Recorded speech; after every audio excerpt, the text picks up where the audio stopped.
Throughout this course, I'll often start with an empty project for a given section so that we can focus on the topic at hand in this section. So therefore, you can simply create a new project with ng-new, as we did it a couple of lectures ago. And I'll typically start with an empty app component HTML file. If I have a different starting setup, you'll find it attached to the lecture. So I'll always ensure that this is the case. But here, I'll now simply have this empty setup. We can now remove forms module from app module here, in case you added it, so that we really have a clean starting project. And now there's one important thing. In this course, I'll use the Bootstrap CSS framework to have some nice CSS styles out of the box without us having to write all these CSS styles. Now to add this, we need to install it, we need to download it.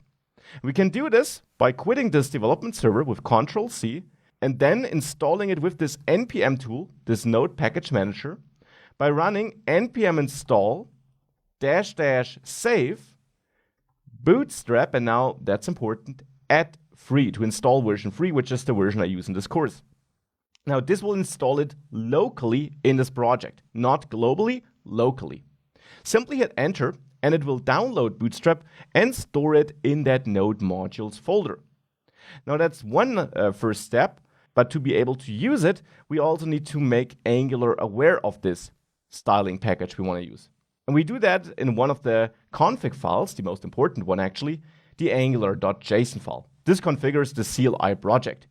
We will not work in this project file throughout the course because the default setup is perfect and we don't need to change anything there. But one thing we do need to change right now is the styles we want to use by default. Here you got this styles array in this architect build node.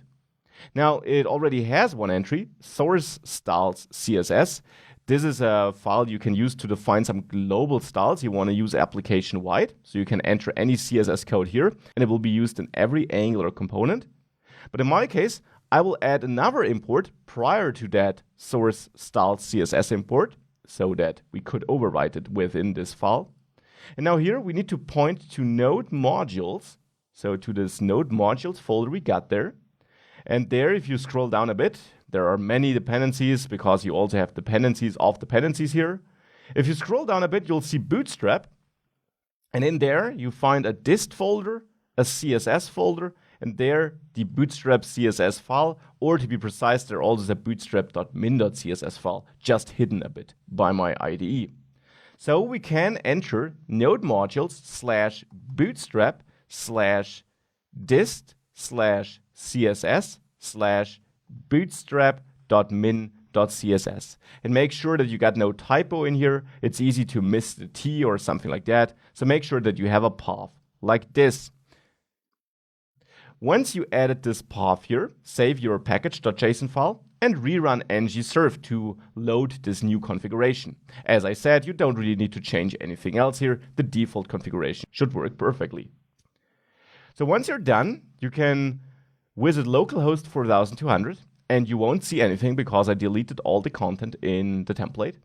But if you open the developer tools and you go to the elements tab there, here in the head section, you will see that the styles CSS file is being imported.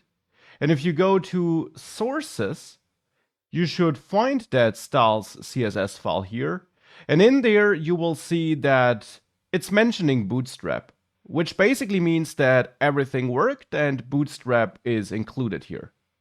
And with that, you know that everything we do in the course will work and will have the correct styles.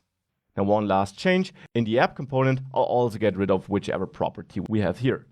With that, the starting project is prepared. You can always use that at the beginning of a new module, and important, you also saw how you can add your own styles.